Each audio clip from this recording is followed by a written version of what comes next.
ఓం నమ శివాయ. ఓం నమో వెంకటేశాయ నమ. కార్తీక పురాణం 1వ అధ్యాయం.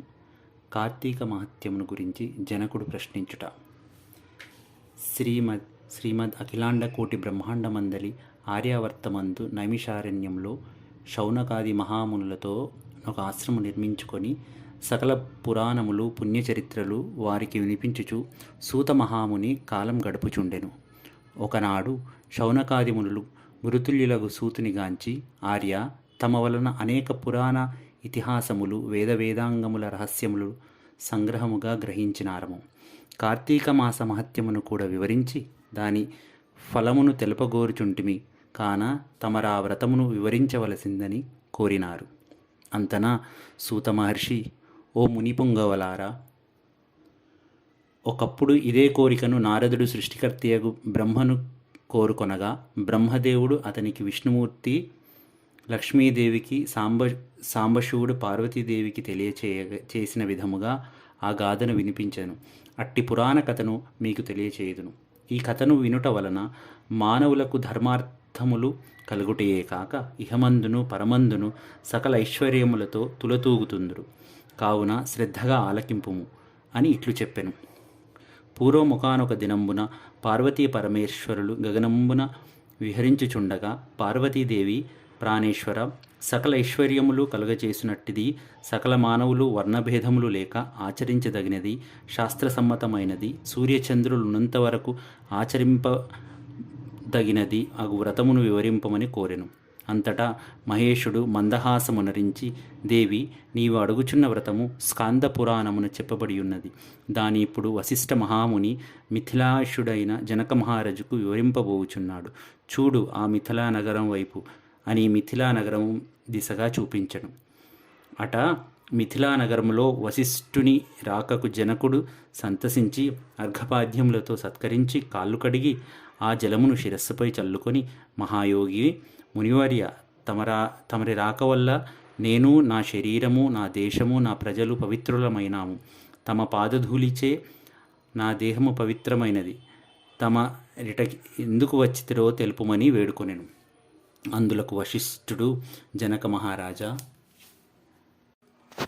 నేనొక మహాయజ్ఞము చేయ తలపెట్టి తిని దానికి కావలసిన అర్థఫలము అంగఫలము నిన్నడికి క్రతువు ప్రారంభించదనని నిశ్చయించి ఇటు వచ్చి తిని అని పలకగా, జనకుడు, మునిచంద్రమ, అటులనే ఇత్తుము, స్వీకరింపుడు. కానీ చిరకాలము నుండి నాకొక సందేహము కలదు. తమబోటి దైవజ్ఞులను అడిగి సంశయం తీర్చుకోదలిచి తిని. నా అదృష్టము కొలది ఈ అవకాశము దొరికినది. గురురత్న, సంవత్సరములో గల మాసములలో కార్తీక మాసమే ఏల ఇంత పవిత్రమైనది? ఆ కార్తీక మాసము గొప్పతనమేమి అను సంశయం నాకు చాలా కాలము నుండి ఉన్నది. కావున తాము కార్తీక మహత్యమును గురించి వివరింపవలసినదిగా ప్రార్థించెను. వశిష్ఠ మహాముని చిరునవ్వు నవ్వి, రాజా, తప్పక నీ సంశయము తీర్చగలను. నే చెప్పబోవు వ్రతకథ సకల మానవులను ఆచరింపదగినది, సకల పాపహరమైనది అయి ఉన్నది. ఈ కార్తీక మాసము హరిహర స్వరూపము. ఈ మాసమునందు ఆచరించు వ్రతము యొక్క ఫలం ఇంతని చెప్పనలవి కాలు. వినుటకు కూడా ఆనందదాయకమైనది. అంతియేగాన వినినంత మాత్రముననే ఎట్టి నరకబాధలను లేక ఇహమందును పరమందును సౌఖ్యమును పొందగలరు. నీబోటి సజ్జనులు ఈ కథను గురించి అడిగి తెలుసుకొనుటకు ఉత్తమమైనది. శ్రద్ధగా ఆలకింపుమని ఇట్లు చెప్పసాగెను. వశిష్ఠుడు కార్తీక వ్రత విధానమును తెలుపుట. ఓ మిథిలా రాజా, జనక మహారాజా, ఏ మానవుడైనను ఏ వయసువాడైనను ఉచ్చనీచ అనే భేదములు లేక కార్తీక మాసములో సూర్యభగవానుడు తులారాశి యందుండగా వేకువజామునే లేచి కాలకృత్యములు తీర్చుకొని స్నానమాచరించి దాన ధర్మములను దేవతా పూజలను చేసినను దాని వలన అగణిత పుణ్యఫలము లభించును. కార్తీక మాస ప్రారంభము నుండి ఇట్లు చేయుచు విష్ణు సహస్రనామార్చన, లింగార్చన ఆచరించుచుండవలెను. ముందుగా కార్తీక మాసమునకు అధిదేవతయగు దామోదరునికి నమస్కరించి, ఓ దామోదర, నేను చేయి కార్తీక వ్రతమునకు ఎట్టి ఆటంకములు రానియక నన్ను కాపాడుము అని ధ్యానించి వ్రతమును ప్రారంభింపవలెను. కార్తీక స్నాన విధానము.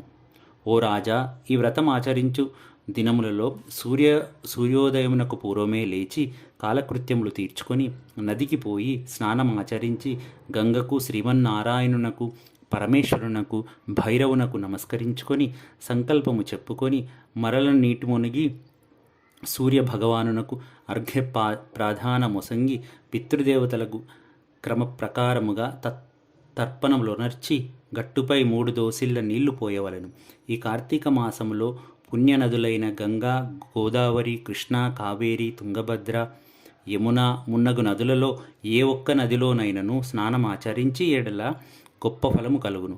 తడిబట్టలు వీడి మడిబట్టలు కట్టుకొని శ్రీ మహావిష్ణువునకు ప్రీతికరమైన పుష్పములను తానే స్వయంగా కోసి తెచ్చి నిత్య ధూప దీప నైవేద్యములతో భగవంతుని పూజ చేసుకొని గంధము తీసి భగవంతుని సమర్పించుకొని తాను బొట్టు పెట్టుకొని పిమ్మట అతిథి అభ్యాగతులకు పూజించి వారికి ప్రసాదమిడి తన ఇంటి వద్ద కానీ దేవాలయంలో కానీ రావి చెట్టు మొదట కానీ కూర్చుండి కార్తీక పురాణము చదవవలెను.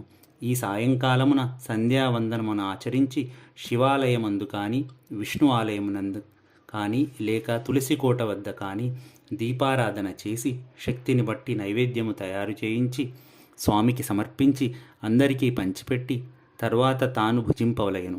మరునాడు మృష్టాన్నముతో భూతతృప్తి చేయవలెను. ఈ విధముగా వ్రతము ఆచరించిన స్త్రీ పురుషులకు పూర్వమందును ప్రస్తుత జన్మమందును చేసిన పాపము పోయి మోక్షమునకు అర్హులకు అగుదురు.